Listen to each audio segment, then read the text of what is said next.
Hey there, you looking kinda cute. Please consider subscribing and check out our Patreon. Let's have some fun. Chuck already had his shirt off and his belt undone by the time he reached Jill's room, and a moment later, he was out of his pants. Slipping a few pairs of pantyhose in his bra, he adjusted the straps to have as normal a bust line as possible. Sitting on the bed, he slowly rolled the pantyhose up his legs, then carefully adjusted them around his waist. He then lowered the slip over his head and adjusted the straps to fit the dress he planned to wear. His hands shaking, he opened the door to Jill's closet, removed a pair of green pumps, then slowly removed the green dress from its hanger. Gingerly, he slipped the dress over his outstretched arms and pulled it into place. He slipped his stockinged feet into Jill's shoes, and once again, the feeling came over him that finally, all was right for him. He took extra time and effort to fix his makeup, eyeshadow in a dark brown to accent the dress he wore, light foundation and blush to blend in with his fair features, and a medium shade of red lipstick that he asked Jill to buy for him. He clipped on the earrings that matched his dress, added a gold necklace and bracelet, then fluffed and added a little curl to his hair. After taking one last long breath, he went to show his mother. Jill was all smiles as he walked into the room.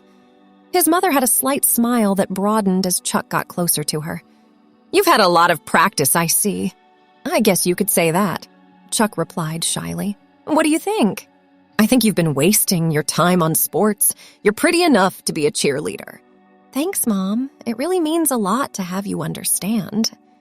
Chuck's mother just smiled and nodded her head. She didn't really understand, although she had read as much as she could find about such things these last few weeks. All of her research had led her to know that the best she could do was to make the best of things. As she had told him, she found no indication that once a boy was deeply involved in cross-dressing, there was virtually no chance of stopping.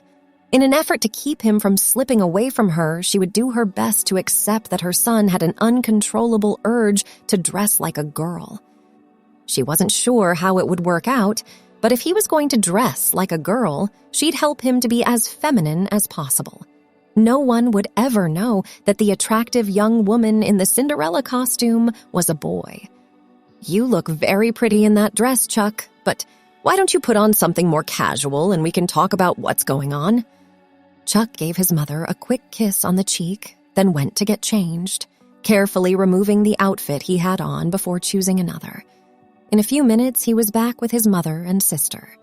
"Somehow I had the silly idea that you'd come back wearing boys' clothes," his mother joked as she looked at Chuck wearing a yellow blouse with a denim jumper. "Whatever would make you think something like that?" Chuck asked, feigning innocence. Chuck, Jill, and their mother spent the next several hours talking about the changes that were about to take place in the family. Chuck would no longer have to wear boys' clothing except to school or anywhere else that he would be expected to be a boy. At home, he would be permitted to dress as a girl, but he'd be expected to act like a young lady. He'd be expected to keep his legs and underarms clean-shaven and to wear his hair in a feminine style and to sit, walk, and even talk like a 14-year-old girl. Chuck happily agreed to the terms of his new life at home since he'd be able to dress up whenever he pleased, but mainly to get to the next subject, the Halloween party. He couldn't wait to tell his mother all of the wonderful ideas he had for his costume. After listening patiently for several minutes, as Chuck spoke of how he was willing to try on dress after dress to find just the perfect one, and his preference for a garter belt and nylons to pantyhose, his mother softly interrupted him. "Sorry to disappoint you, but you're a little too young yet for garter belts, and I've taken the liberty of picking out the dress for you. I saw it in a secondhand store, the price was right, and I really think you'll love it." She then left the room for a few moments and returned holding a white wedding dress that is beautiful as Chuck could have hoped for. The dress had a full skirt made of several layers of chiffon and lace over a satin bottom skirt. A sheer section of the bodice extended from the high-collared neckline to just above the bust to display a tantalizing amount of cleavage. The back of the gown closed by a row of small pearl buttons which seemed to catch and reflect the light from every angle. Chuck stood speechless in awe and stared at the dress. It was so beautiful that he just couldn't begin to describe his feelings for it. When Jill asked what he thought of it, Chuck could only smile and shake his head. Just as he began to recover, Chuck's mother showed him the elbow-length white satin gloves he'd wear along with the tiara she'd picked up at a costume shop. Overcome, all he could do was cry. The weeks went by, with Chuck spending more and more time as a girl. He gave up trying different sports and spent his time learning sewing, cooking, and needlepoint. His mother styled his thick, wavy hair into an androgynous style. For school, he parted it and combed it into a relatively boyish style, but at home a few brush strokes, and he looked like a cute girl. The party was to be held on a Saturday evening, and Chuck was a nervous wreck for the entire day. Finally, it was time to begin getting ready, starting with a perfumed bubble bath and careful shaving of his leg and underarms. After stepping out of the tub and drying himself thoroughly, Chuck slipped on a white nylon negligee and peignoir set, which his mother had insisted he wear to bed the past few nights to make him feel as feminine as possible. On his bed were a pair of lace-covered satin panties with a matching bra that his mother had gotten from the same bridal shop as the peignoir set. He slowly removed his robe and nightgown, then slipped on the panties and bra before pulling the shimmering white pantyhose up his legs and stepping into an ankle-length half-slip. By then, Chuck's mother was knocking at his door, asking if he was ready for her to do his makeup. He shivered with excitement as he followed his mother to her room. Once his makeup was complete, he'd have only to step into the dress and have it buttoned up. It took nearly an hour for his mother and sister to get Chuck's makeup right. But once they were done, there was little trace of the boy who lay beneath all the satin and lace. In his place was an attractive young lady who would most assuredly catch the eye of many a young man.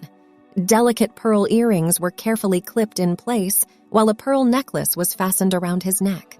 Chuck couldn't wait to put on his dress, but his mother asked him to wait a few more minutes while she sent Jill for one last surprise.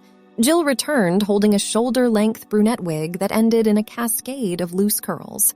Placing it on his head, the women adjusted it to get the best fit, then removed several pieces of paper, exposing tape which would hold the wig securely to his scalp.